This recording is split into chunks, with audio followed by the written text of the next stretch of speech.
I'm Topher, and I'm humbled that you've given me a moment of your time. I'll do my best to make you glad that you did. You may have noticed I'm a fat guy. I have an enormous mouth, and for as long as I can remember, I've really enjoyed filling it with food. I mean, really filling it with big bites. That being the case, I'm used to eating multiple items at once.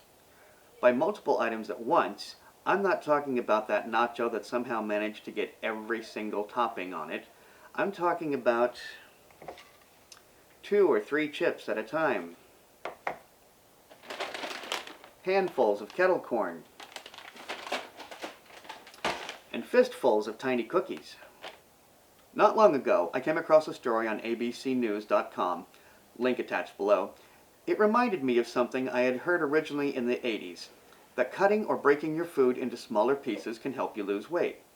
By breaking those large sheets of peanut brittle into smaller pieces and then placing them on a plate, you're less likely to eat the entire bag. Which reminds me of an old Jack Benny joke. Guy goes into a pizza parlor, orders a large pizza, says he's going to eat the whole thing there. Shop owner says, "Okay, you want me to cut the pizza in 6 or 8 slices?" Guy says, "Better make it 6. I mean, I'm hungry, but not enough for 8 slices." The last couple of peanut butter, cheese, and fried egg sandwiches I've made, I've cut into quarters before eating. It was no more or less than I was going to eat anyway, but I'll admit that looking at 4 pieces instead of my usual half cut, it appeared like more food.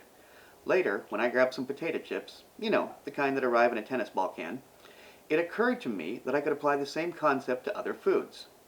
Most of my adult life, I've been eating 2 chips or even 3 chips at a time, but what if I made a deliberate effort to eat 1 at a time? I won't lie, I didn't care much for it. My gluttony grew impatient, and soon I gave in to my old ways. The same thing happened with the animal cookies. I'm used to shoving a handful in my mouth. I tried eating them individually, and it wasn't long before I gave up on that. I guess I'll have to dig deeper into that soon, huh? Do you know any aesthetic tricks for eating? Have you figured out a way to make the same amount of food look like more with some clever arranging or an ingenious plating technique? If so, please be sure to tell us about it in the comments section. While you're there, don't forget to like this video and subscribe to this channel. Until next time, only by taking care of ourselves first are we capable of taking care of others. Topher.